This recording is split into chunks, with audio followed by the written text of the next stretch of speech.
और अब वो खबर जो अमेरिका से लेकर इंडिया तक ट्रेंड कर रही है। उद्योगपति गौतम अडानी फिर चर्चा में हैं। खबर भले ही 12,000 किलोमीटर दूर से आई, लेकिन दिल्ली में तूफान खड़ा हो गया, क्योंकि उद्योगपति गौतम अडानी पर न्यूयॉर्क की एक अदालत में भ्रष्टाचार के आरोप तय हुए। यहां तक कि गिरफ्तारी का वारंट भी उनके खिलाफ जारी हो गया।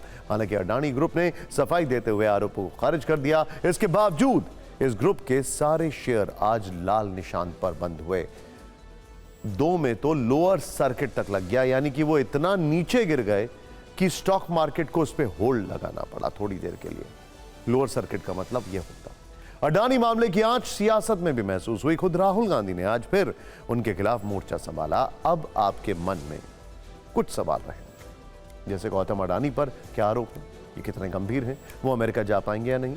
गौतम अडानी भारतीय उद्योगपति हैं, तो उनके भ्रष्टाचार का मामला अमेरिकी अदालत में कैसे पहुंच गया। आखिर नेता प्रतिपक्ष राहुल गांधी उनकी गिरफ्तारी क्यों चाहते हैं। अडानी ग्रुप ने विदेश में लगे आरोपों पर क्या सफाई दी, और आज शेयर बाजार में निवेशकों को कितना नुकसान उठाना पड़ा। इन तमाम सवालों पर हमने सरल शब्दों में फिक्र की फाइल तैयार की है, जिसे देखने के बाद इस केस की एक एक तस्वीर साफ हो जाएगी। सबसे पहले समझते हैं कि यह मामला है क्या। न्यूयॉर्क की कोर्ट में दाखिल दस्तावेजों के मुताबिक अडानी ग्रुप के चेयरमैन गौतम अडानी पर सीक्रेट तरीके से रिश्वत देने के आरोप हैं। आरोपों के मुताबिक अडानी समेत उनके 8 सहयोगियों ने सोलर एनर्जी प्रोजेक्ट्स के ठेके हासिल करने के लिए रिश्वत दी या देने का वादा किया था। भारतीय अधिकारियों को दी गई या दी जाने वाली यह रकम 2250 करोड़ रुपए थी। आरोप है कि इस रकम का बड़ा हिस्सा आंध्र प्रदेश के अफसरों को दिया गया। जिस प्रोजेक्ट को हासिल करने के लिए रिश्वत दी गई या देने की योजना थी, वो आंध्र प्रदेश और उड़ीसा जैसे राज्यों में है। इस मामले में उद्योगपति गौतम अडानी के खिलाफ गिरफ्तारी वारंट जारी हुआ है। यहां तक आप समझ गए होंगे कि यह पूरा मामला भारतीय कंपनी, भारतीय प्रोजेक्ट और भारतीय अफसरों को घूस देने के आरोपों से जुड़ा है। अब आपको बताते हैं कि यह केस अमेरिकी अदालत में क्यों पहुंच गया और कैसे पहुंच गया। असल में इल्जाम यह है कि अडानी समूह ने इन प्रोजेक्ट्स के लिए अमेरिकी निवेशकों से फंड जुटाया और अमेरिकी निवेशकों को रिश्वतखोरी और भ्रष्टाचार की जानकारी नहीं दी। दावा है कि इन प्रोजेक्ट से अडानी समूह को 20 वर्षों में लगभग 16,892 करोड़ रुपए मुनाफा होने का अनुमान है। चूंकि यह मामला अमेरिकी निवेशकों से जुड़ा है और अडानी पर अमेरिकी विदेशी निवेशकों और बैंकों से झूठ बोलने का आरोप लगा है, इसीलिए 24 अक्टूबर 2024 को न्यूयॉर्क के एक कोर्ट में मुकदमा दर्ज किया गया, जिस पर बुधवार को सुनवाई हुई। आरोप तय हो गए। कोर्ट में दाखिल दस्तावेजों में बताया गया कि इस मामले की जांच FBI की corporate securities and commodities fraud and international corruption units ने की। आरोप यह भी है कि मामले को छिपाने के लिए कोड नेम्स का इस्तेमाल किया गया। उदाहरण के लिए गौतम अडानी को SAG, mister A, numero uno या द बिग मैन कहा जाता था। भ्रष्टाचार के सारे मामले 2020 से 2024 के बीच में हैं। इस बीच अडानी ग्रुप पर हिंडनबर्ग रिसर्च ने 2 रिपोर्ट जारी की, जिनमें कई गंभीर आरोप लगाए गए थे। हालांकि अडानी ग्रुप लगातार अपने ऊपर लग रहे आरोपों का खंडन करता आया है। अमेरिकी कोर्ट में यह आरोप गौतम अडानी से जुड़ा था, इसीलिए इसके राजनीतिक मुद्दा बनने में देर नहीं लगी। आपको महाराष्ट्र चुनाव में प्रचार के दौरान की यह तस्वीर भी याद होगी। 18 नवंबर को राहुल गांधी ने एक है तो सेफ है पर तंज करती एक तिजोरी खोली और उसमें अडानी और बीजेपी को टारगेट करने वाली तस्वीर निकालकर दिखाई थी। उस वक्त बीजेपी ने भी जवाब में कांग्रेस नेताओं के साथ अडानी की तस्वीरें जारी की थी। 3 दिन बाद आज जब यह खबर आई, तो कुछ ही घंटों के अंदर नेता विपक्ष राहुल गांधी ने दिल्ली में एक प्रेस कॉन्फ्रेंस की। बीजेपी ने भी प्रेस कॉन्फ्रेंस करके उन्हें जवाब दे दिया। राहुल गांधी ने कहा कि अडानी जी 2000 करोड़ रुपए का स्कैम कर रहे हैं और बाहर घूम रहे हैं, क्योंकि पीएम मोदी उन्हें प्रोटेक्ट कर रहे हैं। जबकि बीजेपी की तरफ से कहा गया कि यह भारत पर हमला करने का राहुल गांधी का तरीका है। राहुल गांधी पहले आरोप लगाते हैं, फिर माफी मांगते हैं। राहुल गांधी ने यह भी कहा कि अडानी ने देश को हाईजैक कर लिया है। पीएम मोदी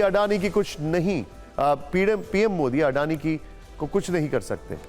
जिसके जवाब में बीजेपी ने कहा कि कांग्रेस परिवार ने देश को हाईजैक किया है। कांग्रेस में परिवार के आधे लोग जमानत पर हैं। राहुल गांधी ने यह भी आरोप लगाया कि अडानी जी बीजेपी को फंडिंग करते हैं।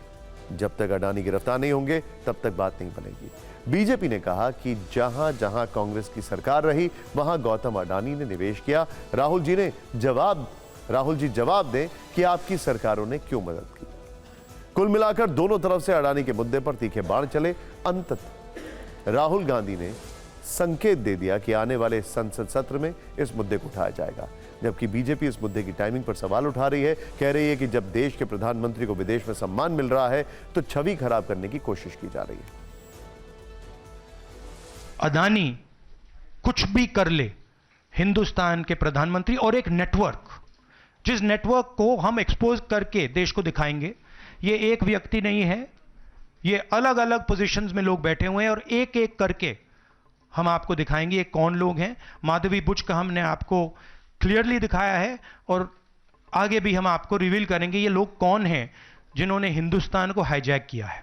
राहुल जी कह रहे थे इंडिया हाईजैक हो गया है, गलत, टेंस गलत है, पास्ट टेंस में होना चाहिए था, फ्यूचर टेंस और प्रेजेंट टेंस में नहीं। इंडिया हाईजैक हो गया था।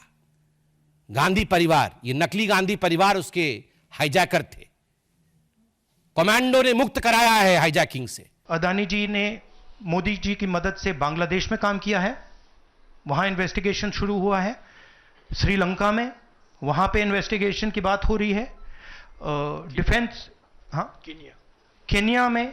तो ये पैटर्न है जहां प्रधानमंत्री कहीं जाते हैं, हिंदुस्तान की सरकार की क्रेडिबिलिटी को लाइन पे डालते हैं एंड देन अडानी जी को बिजनेस दिलवाते हैं। ये गांधी परिवार और ये कांग्रेस पार्टी ये सहन नहीं कर सकती है कि आज भारत की अर्थव्यवस्था विश्व में तीसरे नंबर की ओर बढ़ रही है। अभी हम चौथे नंबर पर हैं और विश्व में यथाशीघ्र हम तीसरे नंबर की अर्थव्यवस्था होंगे। यह राहुल गांधी और गांधी परिवार, कांग्रेस पार्टी ये सहन नहीं कर पा रही है, इसलिए ये इंडिया के मार्केट के ऊपर, भारत के मार्केट के ऊपर आक्रमण पे आक्रमण कर रही है। पूरा देश अचंभित है कि इतना बड़ा भ्रष्टाचार,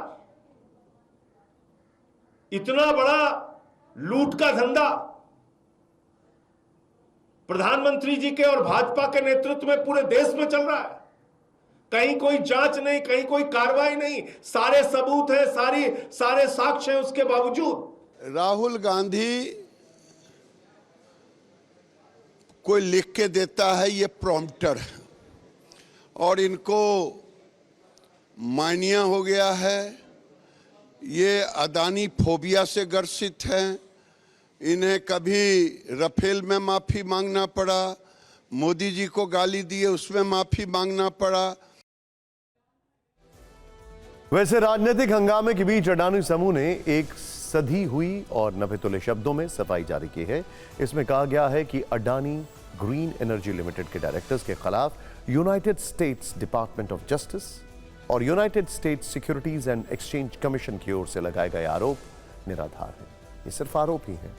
जब तक दोष साबित नहीं हो जाता तब तक आरोपी निर्दोष माना जाता है। सभी संभव कानूनी उपाय किए जाएंगे। आपको बता दें कि बुधवार को ही अडानी ग्रुप ने 20 ईयर ग्रीन बॉन्ड की बिक्री से $600 मिलियन यानी करीब 5064 करोड़ रुपए जुटाने की घोषणा की थी। इसके बाद कुछ घंटों के बाद उन पर धोखाधड़ी के आरोप लगाए गए। अब इस बॉन्ड की पेशकश को भी अडानी ग्रुप ने टाल दिया। आरोप सही है या गलत, इसका फैसला होने में वक्त लगेगा, लेकिन इस खबर ने शेयर बाजार का मूड जरूर खराब कर दिया है। शुरुआती कारोबार में अडानी समूह की कंपनियों के शेयरों के बाजार मूल्य में करीब 2.2 लाख करोड़ रुपए की गिरावट आ गई। अडानी ग्रुप की सभी 10 कंपनियों के शेयर गिर गए। इसमें सबसे ज्यादा अडानी एंटरप्राइजेस के शेयर 22.6% गिरे हैं। Adani ports 13%, Adani power 9%, Adani energy solutions 20% तक गिरा है और इसमें लोअर सर्किट भी लग गया है। Adani Green energy 19%, Adani total gas 10% तक टूटे हैं। अडानी विल्मर के शेयर भी करीब 10% गिर गए हैं और उसमें भी लोअर सर्किट लगा है। इनके अलावा अंबुजा सीमेंट्स 12%, एसीसी लिमिटेड 7% और एनडीटीवी करीब 0.66% गिरा है। शेयर के भाव गिरे तो गौतम अडानी की अमीरी भी कम हो गई। Forbes real time billionaires index के मुताबिक उनकी दौलत 12.1 अरब डॉलर घटकर करीब 57.7 अरब डॉलर तक रह गई और वो आज के टॉप 10 लूजर्स में शामिल हो गए। इस घटना के बाद निवेशकों का अडानी ग्रुप पर भरोसा कमजोर पड़ता दिख रहा है। विशेषज्ञों का मानना है कि आरोप न केवल अडानी ग्रुप की छवि पर प्रभाव डालेगा, बल्कि निवेशकों के बीच घबराहट भी बढ़ा हुआ है। लेटेस्ट अपडेट यह है कि अमेरिका में आरोप तय होने के बाद केन्या से भी अडानी ग्रुप के लिए बुरी खबर आई है। केन्या के राष्ट्रपति ने अडानी ग्रुप को मिले एयरपोर्ट के ठेके को रद्द करने का आदेश दिया है। साथ ही बिजली परियोजना को लेकर हुआ बड़ा समझौता भी रद्द कर दिया है।